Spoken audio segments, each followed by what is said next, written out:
یہ ربا کی آیتیں یعنی سود سے متعلق باتیں چل رہی ہیں۔ پچھلے درس قرآن میں سود سے متعلق یہ جو پہلی آیت لمبی آیت ہے، اس کے کچھ حصے کا ذکر ہو چکا ہے۔ خاص طور سے ربا کس کو کہتے ہیں، سود کس کو کہتے ہیں، اور اس کی کیا صورت ہوتی ہے۔ رسول اللہ صلی اللہ علیہ وسلم کے زمانے میں آپ کے عرف میں یا اس وقت کے معاشرے میں سود کا اطلاق کس طرح کی رقم پر ہوتا تھا، اور پھر رسول اللہ صلی اللہ علیہ وسلم نے سود کی ایک اور صورت کا اضافہ فرمایا۔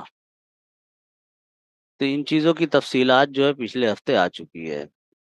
آج ہم دیکھیں گے کہ سود سے بچنا یا اس کی سماجی برائی یا اس کا اخلاق پر، انسان کے اخلاق پر یا انسان کے کردار پر یا ماحول اور معاشرے پر کیا اثر پڑتا ہے، ان چیزوں کے سلسلے میں کچھ بات ہوگی۔ پہلے ترجمہ دیکھ لیتے ہیں کہ الذین یاکلون الربا لا یقومون الا کما یقوم الذی یتخبطہ الشیطان من المس، کہ وہ لوگ جو سود کھاتے ہیں وہ کل قیامت کے دن نہیں کھڑے ہوں گے مگر اس شخص کے کھڑے ہونے کی طرح جس کو شیطان نے چھو کر کے مخبوط الحواس بنا دیا ہو۔ مخبوط الحواس بنانے کا مطلب یہ ہے کہ اس کی عقل خبط ہو گئی ہو، اس کو کچھ سمجھ ہی میں نہ آتا ہو، یعنی نیم پاگل ہو گیا ہو، آدھا پاگل ہو گیا ہو۔ کچھ شعور تو ہے اس کو لیکن مکمل شعور نہیں ہے۔ کیا کر رہا ہے اس کا احساس اس کو ہے، لیکن اس کے کرنے پر، اس کے کرنے سے رکنے پر وہ قادر نہیں ہے۔ نیم پاگل کی جو کیفیت ہوتی ہے وہ اسی طرح کی ہوتی ہے کہ اس کو معلوم ہوتا ہے، اس کو محسوس ہوتا ہے کہ وہ کیا کر رہا ہے، صحیح کر رہا ہے یا غلط کر رہا ہے، یہ معلوم ہوتا ہے، لیکن وہ روک نہیں پاتا اپنے آپ کو اس کے کرنے سے۔ اس کی قوت فیصلہ یا روکنے کی جو قوت ہوتی ہے وہ سب ختم ہو چکی رہتی ہے۔ تو سود خور جو ہے قیامت کے دن اسی کیفیت کے ساتھ اٹھے گا کہ اس کو کچھ نہیں پتا چلے گا کہ کیا کر رہا ہے، وہ مخبوط الحواس کی طرح رہے گا۔ یہ اس کی ایک خاص علامت ہوگی جس سے ہر شخص دیکھنے والا پہچان لے گا کہ یہ آدمی سود خور ہے۔ ذالک بانہم قالوا انما البیع مثل الربا، اور یہ اس وجہ سے ہوگا، یعنی وہ مخبوط الحواس کیوں ہوگا، اس وجہ سے ہوگا کہ قالو، کہ ان لوگوں نے کہا، یعنی سود خوروں نے کہا، انما البیع مثل الربا، کہ بیچنا اور خریدنا یہ بھی سود ہی کی طرح ہے۔ یعنی وہ دلیل دیتے ہیں کہ بیچنا اور خریدنا اور سود میں فرق کیا ہے، دونوں میں کوئی فرق نہیں ہے۔ آدمی دکان اس لیے لگاتا ہے کہ اس کو نفع ہو، تو آدمی سود پر مال اپنا اس لیے دیتا ہے کہ اس کو فائدہ ہو۔ دونوں جگہ مقصود جو ہے وہ فائدہ ہی ہے۔ سود کے اندر بھی فائدہ مقصود ہے اور بیچنے اور خریدنے کے اندر بھی فائدہ مقصود ہے، تو دونوں میں کیا فرق ہے؟ تو وہ یہ دلیل دیتے ہیں۔ اللہ نے ان کی دلیل کا کوئی ایسا جواب نہیں دیا، بلکہ ایک اصولی بات بتا دی کہ احل اللہ البیع وحرم الربا، کہ جو تم کہہ رہے ہو کہ دونوں کے درمیان فرق نہیں ہے، یہ یاد رکھو کہ فرق ہے، اور وہ فرق یہ ہے کہ اللہ نے بیچنے اور خریدنے کو تو حلال کیا ہے لیکن سود کو حرام کیا ہے۔ تو ظاہر ہے کہ فرق جو ہے، سب سے بنیادی فرق اور سب سے بڑا فرق وہی ہوگا جو اللہ کی نگاہ میں ہوگا۔ اس کے بعد ہماری عقل میں جو فرق آئے، ہم کو سمجھ میں جو فرق آئے، وہ تو سب ضمنی چیزیں ہیں، وہ سب ذیلی چیزیں ہیں۔ اصل چیز یہ ہے کہ اللہ کی نگاہ میں دونوں کے درمیان فرق ہے۔ اللہ نے ایک کو حلال کیا ہے اور ایک کو حرام کیا ہے۔ اللہ نے ایک کی اجازت دی ہے اور دوسرے سے منع کیا ہے، بس یہی فرق کافی ہے۔ ایک مومن کے لیے، ایک صاحب ایمان کے لیے اتنا ہی فرق کافی ہے۔ اس کے بعد انسانوں کے عقل میں جو اس کے فرق آتے ہیں، بے کے یعنی بیچنے اور خریدنے کے، اور سود کے جو فرق آتے ہیں انسانوں کی عقل میں، وہ سب ذیلی اور ضمنی چیزیں ہیں۔ وہ سب ایسے ہی ہیں کہ جیسے انسان ان کو جان لے گا تو اس کو مزید اطمینان ہو جائے گا، اس کو اور اطمینان ہو جائے گا کہ ہاں بات جو ہے وہ صحیح ہے۔ فمن جاءہ موعظۃ من ربہ، تو जिस शख्स के पास नसीहत आ गई उसके रब की तरफ से फंता फलहू मा सलफ, और फिर वो उससे रुक गया, यानी ये नसीहत आ गई, ये बात उसके सामने आ गई कि अल्लाह ने सूद को हराम किया है और उसने बात मान ली, फंतहा तो वो बाज आ गया, सूद खाने, सूद देने और सूद लेने से वो बाज आ गया, फलहू मा सलफ, तो जो पहले वो कर चुका है वो सब माफ है, यानी पहले जो वो सूद दे चुका है या पहले जो वो सूद ले चुका है वो सब माफ। व अम्रुहु इलल्लाह, और उसका मामला अल्लाह के हवाले हो जाएगा, यानी जब उसने तौबा कर ली, वो बाज आ गया, तब उसका सारा मामला जो है वो अल्लाह के हवाले हो जाएगा। अल्लाह के हवाले उसका मामला होने का मतलब ये है कि वो सूद से रुक करके गोया कि अपनी आमदनी का नुकसान कर रहा है। अल्लाह ने मना किया कि सूद न खाओ, वो सूद से बाज आ गया। अब बज़ाहिर देखने के एतबार से उसने अपनी आमदनी का नुकसान कर लिया। सूद की वजह से उसकी आमदनी ज़्यादा थी, अब उसकी आमदनी कम हो गई। तो अल्लाह ने कहा कि उसका मामला अल्लाह के हवाले है। जो उसकी आमदनी का नुकसान होता हुआ नज़र आ रहा है, अल्लाह उसकी भरपाई कर देगा किसी न किसी सूरत में, कहीं न कहीं, किसी न किसी एतबार से। उसकी भरपाई हो जाएगी। तो अम्रुहु इलल्लाह, उसका मामला जो है वो अल्लाह के हाथ में होगा। वमन आद फउलाइका अस्हाबुन नार, और जो शख्स लौट आया, यानी फिर से वो सूद सूद खाने लगा तौबा करने के बाद, या उसने तौबा ही नहीं की, उलाइका अस्हाबुन नार, तो यही लोग जहन्नमी हैं, हुम फिहा खालिदून, वो उसमें हमेशा हमेशा रहेंगे। अब सूद का लेन-देन या सूद का जो कारोबार है, हमारे ज़माने में सूद का सबसे बड़ा मरकज़ जो है वो बैंक है। बैंक के ज़रिए सूद लिया जा बैंक वाले सूद लेते हैं और बैंक वाले सूद देते हैं।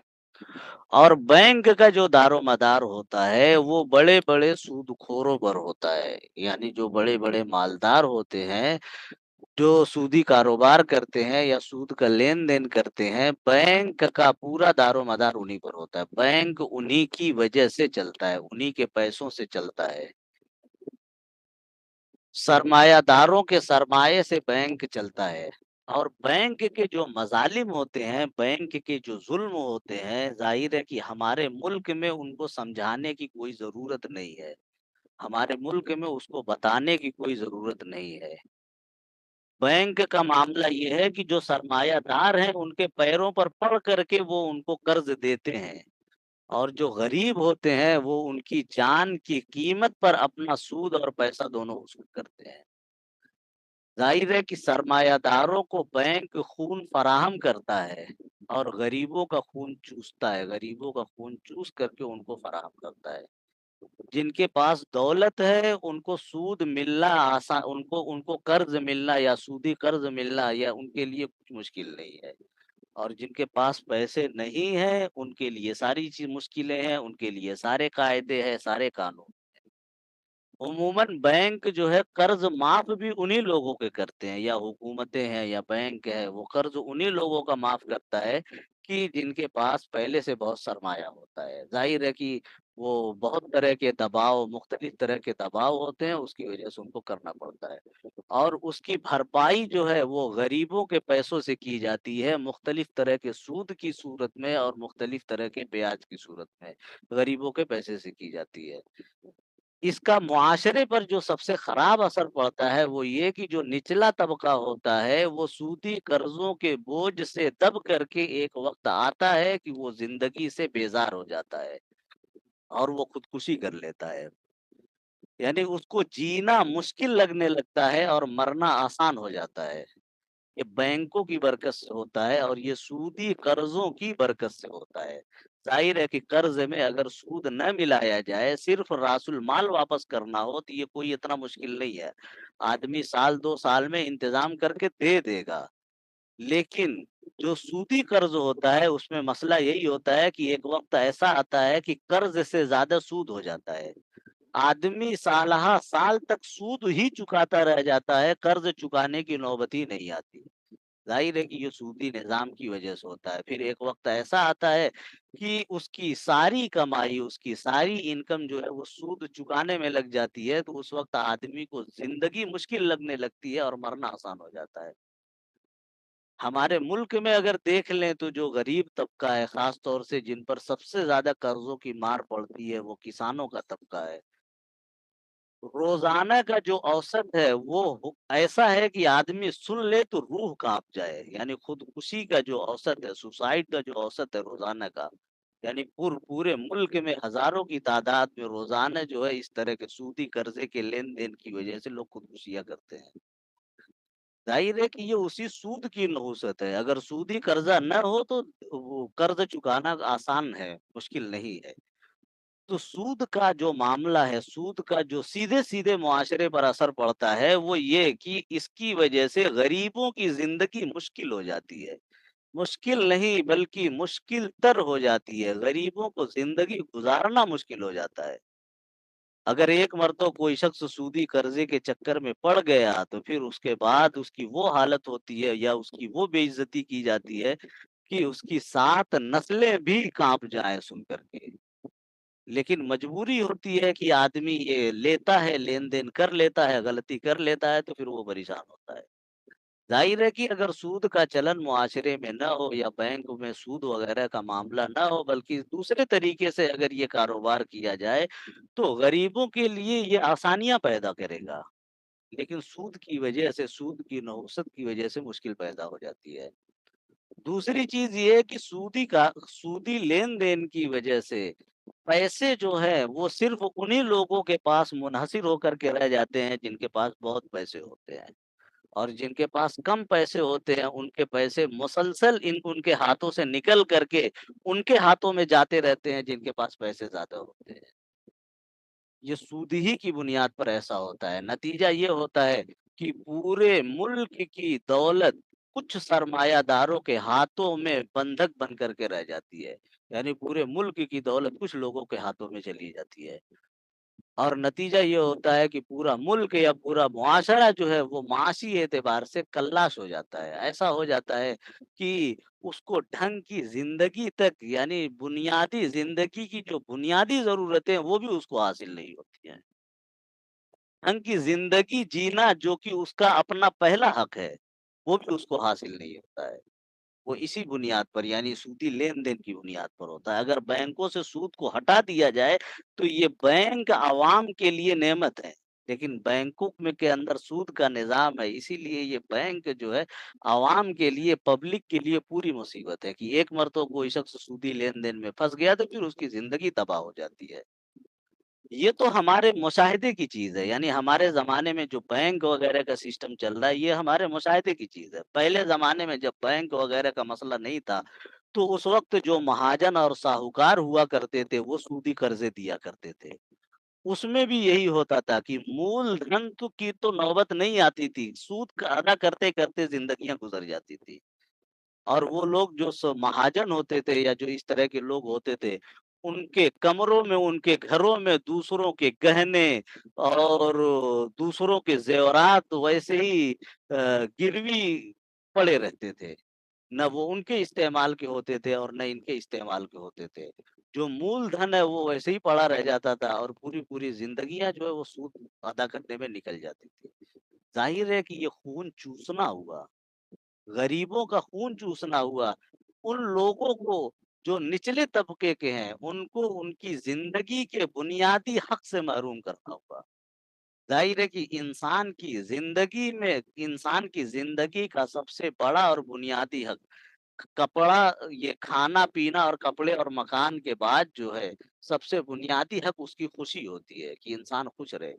उसको खाने को खाना मिल जाए, पहनने को कपड़ा मिल जाए और रहने को मकान मिल जाए और उसके बाद उसकी ज़िंदगी के अंदर खुशी हो। ये बुनियादी चीज़ है। सूदी कारोबार जो है वो इंसानों की खुशियों को छीन लेता है। इंसान को टेंशन में डाल देता है, डिप्रेशन में डाल देता है और इंसानों की खुशियों को छीन लेता है। ख़ास तौर से वो लोग जो जो निचले तबके से ताल्लुक़ रखते हैं, उनकी खुशियों को छीन लेता है। ज़ाहिर है कि ये सूद जो है, ये सरासर दूसरे के ऊपर, सरासर गरीबों के ऊपर ज़ुल्म है। और ये ज़ुल्म चाहे जिस सूरत में भी हो, हमारे ज़माने में बैंक की सूरत में बज़ाहिर नज़र आता है कि एक गरीब आदमी ने अपना पैसा बैंक में जमा कर दिया, अब उसको सूद मिल रहा है। लेकिन उस एक गरीब आदमी को जितना सूद मिल रहा है, उसका 2 गुना दूसरे गरीबों से वसूला जा रहा है। 2 गुना नहीं बल्कि 1000 गुना दूसरे गरीबों से वसूला जा रहा है। ये अपना पैसा रखेगा तो इसको मिलेगा, और वो भी कितना मिलेगा? इतना तो नहीं बैंकों से सूद मिलता है कि आदमी की ज़िंदगी चल सके। यानी महीने में इतना सूद तो नहीं बनता है गरीबों के पैसों में कि वो कुछ न करें, सिर्फ़ सूद के पैसों से अपनी ज़िंदगी चला लें, नहीं। उनको तो मेहनत मज़दूरी उसके बाद भी करनी है। उनको काम उसके बाद भी करना है। उनको पसीना उसके बाद भी बहाना है। उनको मशक्कत उसके बाद भी उठानी है। बस थोड़ा-मोड़ा दे करके उनको लॉलीपॉप दिखा दिया और ये दिखा दिया कि हाँ, इनका ये फ़ायदा हो रहा है। वो नहीं दिखा रहे हैं कि उनसे कितना वसूला जा रहा है। जो बैंक में है उस पर सूद दे रहे हैं, और जो कर्ज़ा दूसरे गरीबों को दिया गया है या किसानों को दिया गया है, उससे कितना वसूल रहे हैं, उससे हज़ार गुना, लाख गुना ज़्यादा वसूल रहे हैं जितना दे रहे हैं, वो नहीं दिखाया जाता है। ज़ाहिर है कि जब तक तस्वीर का दोनों रुख सामने नहीं होगा, तब तक सही फैसला नहीं होगा। वो लोग जो जज़्बाती होकर के कि गरीबों का फ़ायदा है बैंक के सूद में कि उनको सूद मिलता है, उनको इस रुख को भी देखना चाहिए कि सूद ज़रूर मिलता है, लेकिन दूसरे वो सूदी लेन-देन की वज़ह से दूसरे गरीबों से उससे हज़ार गुना ज़्यादा वसूला जाता है। अगर सूदी लेन-देन को ख़त्म कर दिया जाए तो यही होगा कि कुछ लोगों को सूद की शक्ल में नफ़ा नहीं मिलेगा, लेकिन ये भी होगा कि कितनी ज़िंदगियाँ बच जाएँगी, कितने लोग मरने से बच जाएँगे, कितने लोग खुदकुशी करने से बच जाएँगे। कितने लोग ज़िंदगी से बेज़ार होने से बच जाएँगे। ज़ाहिर है कि इसका असर सीधे-सीधे मुआशरे पर पड़ता है। पहले ज़माने में इनके नुकसानात वाज़े तौर पर नज़र आते थे। महाजनों के पास सारे गिरवी रखे हुए पड़े रहते थे। लोग देखते थे, उनके नुकसानात वाज़े तौर पर नज़र आते थे, तो लोग महसूस करते थे। अब उनके नुकसानात को बैंक की चारदीवारियों के अंदर ऐसा समेट करके रख दिया गया है कि सिर्फ़ फ़ायदे नज़र आते हैं, और सिर्फ़ फ़ायदों ही का प्रचार किया जाता है। नुकसानात का प्रचार नहीं किया जाता है। यानी सिर्फ़ ये बताया जाता है कि हम आपको इतनी आसानी के साथ लोन दे देंगे। ये नहीं बताया जाता है कि वसूलने में हम आपकी खाल भी उधेड़ लेंगे। ये नहीं बताया जाता है। ये नहीं बताया जाता है कि लोन जब आप किसी वजह से नहीं चुका पाएँगे लोन, तो फिर हम आपको कितना बेइज़्ज़त करेंगे मुआशरे में, हम आपको कितना ज़लील करेंगे, हम आपको जीने के हक से महरूम कर देंगे, ये नहीं बताया जाता है। सिर्फ़ ये बताया जाता है कि हम बहुत आसानी के साथ आपको लोन दे देंगे, हम बहुत आसानी के साथ ये कर देंगे, वो कर देंगे। मकान आप बना लीजिए, आप गाड़ी खरीद लीजिए, आप तालीम के लिए कर्ज़ ले लीजिए हमसे, हम आसानी के साथ दे देंगे। लेकिन ये नहीं बताते कि जब हम वसूलेंगे तो किस दरिंदगी के साथ वसूलेंगे। जब हम लेंगे तो कितनी खूनखारी के साथ लेंगे, कितना बेइज़्ज़त करके लेंगे। बैंकों का मामला ये होता है कि बैंक जो है, उन्हीं लोगों को बैंक उनके लिए मुफ़ीद है जिनको पैसों की ज़रूरत ना हो, जिनके पास पहले ही बहुत ज़्यादा पैसा हो, उनके लिए बैंक मुफ़ीद है। लेकिन जिनके पास पैसे नहीं हैं, उनके लिए बैंक जो है वो बिल्कुल जल्लाद है। जिनके पास है वो अपना ले करके अपना देते रहते हैं। बैंक में आम तौर से कर्ज़ा भी उसी वक़्त मिलता है जब आदमी ये साबित कर दे कि उसको पैसे की ज़रूरत नहीं है। यानी गिरवी रखने के लिए जो सामान वो रखते हैं, तो ज़ाहिर है कि वो सामान उतने ही का होता है जितना वो कर्ज़ा देते हैं। तो इसका मतलब ये है कि हम इतने माल के मालिक हैं, हमको कर्ज़े की ज़रूरत नहीं है। तो अगर आप ये साबित कर दें कि आपको कर्ज़े की ज़रूरत नहीं है, तो बैंक आसानी के साथ कर्ज़ा दे देगा। तो ये है, ये मसाइल हैं, दुनिया के मसाइल हैं जो नज़र आते हैं। अब चूँकि इसी का गलबा है पूरी दुनिया के अंदर, यही तरीका राइज है, पूरी दुनिया के अंदर यही चीज़ चल रही है, सूदी लेन-देन चल रहा है, इसी का गलबा है, इसलिए ये चीज़ें अच्छी लगती हैं। बहुत से मुसलमानों को या बहुत से ईमान वालों को भी ये चीज़ें अच्छी लगती हैं, अच्छी भली लगती हैं। मजबूरी की सूरत में इसमें मुलव्विस होना, वो अलग बात है, वो एक अलग चीज़ है। लेकिन ये है कि इसको भला समझना या इसको अच्छा समझना, ये एक अलग चीज़ है। अगर किसी बुराई की कसरत हो जाए तो वो अच्छी चीज़ नहीं हो जाएगी। वलौ आजबका कसरतुल खबीस, कि खबीस की कसरत अगर अच्छी लगने लगे किसी को, तो वो अच्छा नहीं हो जाएगा, वो बुरा ही रहेगा। सूद से कुछ लोगों का फ़ायदा होता है, ज़्यादा लोगों का नुकसान होता है। कुछ लोगों में सिर्फ़ 1-2% लोग हैं जिनका फ़ायदा होता है, वरना ज़्यादातर लोगों का नुकसान होता है। ज़्यादातर लोग इसमें परेशान होते हैं, इस तरह के मामलात में परेशान होते हैं। ज़ाहिर है कि इस्लाम जो है वो इंसानियत को परेशानी से बचाने के लिए आया है। वो इसलिए है ताकि इंसानों को मशक्कतों से बचाया जा सके। इसलिए इंसान को परेशान करने वाली जो चीज़ें हैं, इस्लाम ने उनको हराम कर दिया है। जैसे सूद है, ये सबसे ज़्यादा परेशान करने वाली चीज़ है माशी एतबार से। शराब है, ये परेशान करने वाली चीज़ है, इसलिए अल्लाह ने सूद है, शराब है और जुआ है, ये परेशान करने वाली चीज़ें हैं। इन चीज़ों को अल्लाह ने हराम कर दिया ताकि इंसानों के लिए सहूलत हो, ताकि इंसानों के लिए आसानी हो। अब इस ज़माने में इन्हीं चीज़ों की कसरत हो गई है, शराब की कसरत हो गई है, जुए की कसरत हो गई है। तो इसका मतलब ये नहीं है कि उसकी बुराइयाँ ख़त्म हो गई या उसके नुकसानात ख़त्म हो गए हैं। नुकसानात और उसकी बुराइयाँ अब भी उसी तरीके से बाकी है, बस ये है कि उसके नुकसानात और उसकी बुराइयों पर पर्दा डाल दिया गया है। अब यहाँ पर कोई शख्स ये कह सकता है कि जो लोग सूदी लेन-देन करते हैं या जो बैंक चलाते हैं, वो तो बहुत खुशहाल होते हैं। दुनियावी एतबार से भी खुशहाल होते हैं और उनके पास गाड़ी है, नौकर है, चाकर है, हर तरह की फरावानी होती है। अगर सूद इतनी ही बुरी चीज़ है, तो जो सूद खाने वाले हैं, उनको तो बर्बाद हो जाना चाहिए। कोई शख्स ये किसी के ज़हन में ये सवाल आ सकता है और ख़ास तौर से हमारे ज़माने में जो मॉडर्न ममालिक हैं, जहाँ पर सूद का बहुत ज़्यादा या जहाँ से सूद की तरग़ीब दी जाती है, बैंकों की या सूदी कारोबार वग़ैरह की तरग़ीब दी जाती है। वहाँ तो देखने में बज़ाहिर सब कुछ अच्छा-अच्छा नज़र आता है। लेकिन अगर कोई शख़्स उनको देखेगा, उनके ज़ाविये निगाह से देखेगा, तो ज़ाहिर है उसके अंदर कोई बुराई नहीं है। लेकिन सूद की बुराई को देखने के लिए सूदखोरों को नहीं देखा जाएगा। सूदखोरों को देखेंगे तो वो आराम से नज़र आएँगे। सूद की बुराई को देखने के लिए उनको देखना पड़ेगा, जो सूद अदा कर रहे हैं, जो सूद भर रहे हैं, उनको देखना पड़ेगा। परिंदों का कोई महल्ला हो, जो बाहर निकल करके अपना शिकार करता है और शिकार करके फिर वापस चला जाता है अपने महल्ले में और जा करके वहाँ ठाठ से सोता है। तो ज़ाहिर है कि कोई शख्स उस दरिंदों के महल्ले में जा करके देखेगा तो उसको यही नज़र आएगा कि सबका पेट भरा हुआ है, सब आराम से सोए हुए हैं। किसी को कोई टेंशन नहीं, किसी को कोई फ़िक्र नहीं है, सब आराम से छाँव में सोए हुए हैं।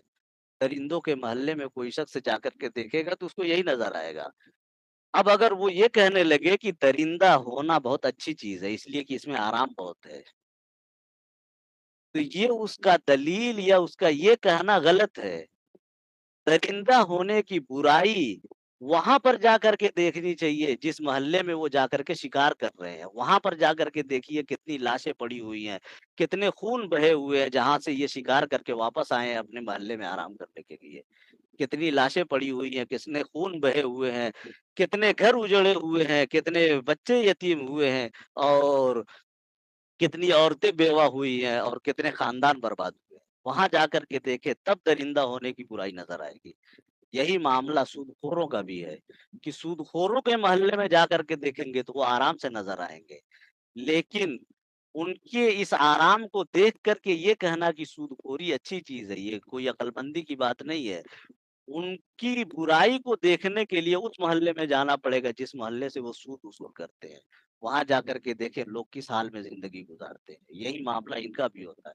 जो सूदी कारोबार में लगे हुए हैं, जो बैंकों में लगे हुए हैं, उनकी ज़िंदगी आसाइश के साथ गुज़र रही है। इसका मतलब ये नहीं है कि वो सही है। उसकी ज़िंदगी की आसाइश जो है वो दूसरों की मौत पर है, दूसरों के खून पर है, दूसरों के घर की तबाही पर है, दूसरों के घरों की बर्बादी पर है। उनकी ज़िंदगी का जो आराम है या उनकी ज़िंदगी में जो सारी अच्छी-अच्छी चीज़ें नज़र आती हैं, तो वो दूसरों ने उसका बदला चुकाया है। दूसरों ने अपना खून बहा करके दूसरों का खून चूस करके ये अपनी आशाइश का सामान तैयार कर रहे हैं। तो ज़ाहिर है कि ये सिर्फ़ नहीं देखा जाएगा कि वो आराम से, ये देखा जाएगा कि उनकी वजह से कौन लोग तकलीफ़ में हैं। आदमी खुद आराम से हो और दूसरे तकलीफ में हो उसकी वजह से, ये कौन-सी अक्लमंदी की बात है या कौन-सी इंसानियत की बात है? ज़ाहिर है ये बिल्कुल इंसानियत नहीं है। अक्लमंदी तो हो सकती है कि हाँ, वो अक्लमंद है कि उसने अपना आराम देखा, दूसरों की तकलीफ को नज़रअंदाज कर दिया।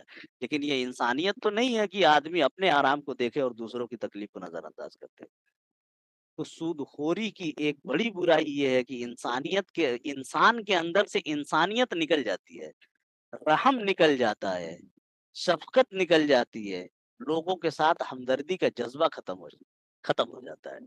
پھر اس کو صرف ایک چیز نظر آتی ہے، پیسہ پیسہ اور پیسہ، اور وہ بھی پیسے میں راس المال اس کو نظر نہیں آتا ہے، اصل مول دھن نظر نہیں آتا ہے، بلکہ پیسوں میں اس کو نظر آتا ہے اپنے سود کا پیسہ، اپنے بیاج کا پیسہ جو ہے وہ اس کو نظر آتا ہے، اور دوسری چیزیں نظر نہیں آتی ہیں اس کو۔ تو انسان اپنی انسانیت ختم کر دیتا ہے، سود خور جو اس کی انسانیت ختم ہو جاتی ہے، مر جاتی ہے، وہ نہ جانے کتنے انسانوں کے خون کی بنیاد پر اپنی آشائش کا سامان فراہم کرتا ہے۔ ظاہر ہے کہ یہ برائیاں ایسی ہیں کہ جو دوسروں کو دیکھنے سے نظر آئیں گی، سود خوروں کے دیکھنے سے یہ چیزیں نظر نہیں آئیں گی، اور انسانیت کا ختم ہو جانا یہ انسانوں کے لیے سب سے بڑا المیہ ہے۔ سب سے بڑا المیہ یہی ہے کہ انسان کے دل سے محبت نکل جائے، انسان کے دل سے رحم نکل جائے، دوسروں کے اوپر اس کو کبھی رحم ہی نہ آئے۔ یہ سب سے بڑا المیہ ہے۔ آگے جو ہے اس کے سلسلے میں صدقات اور سود وغیرہ کے سلسلے میں اور تفصیل جب آئے گی تو اس وقت کچھ احادیث ہیں اس سلسلے کی، ان کو ذکر کیا جائے گا، تو آپ دیکھیے گا کہ یہ دوسروں کے ساتھ رحم کرنا یا بھلائی کرنا یا اچھا معاملہ کرنا کتنی بڑی چیز ہے۔ یہ ومن عاد فاولئک اصحاب النار، اور جو شخص اس کے بعد بھی اس کام میں پڑا رہا، یعنی سود خوری میں پڑا رہا، اللہ کے واعظ نصیحت آ جانے کے بعد بھی، فاولئک اصحاب النار، تو یہی لوگ جہنمی ہیں، یعنی ان کا سیدھا انجام جو ہے جہنم ہے۔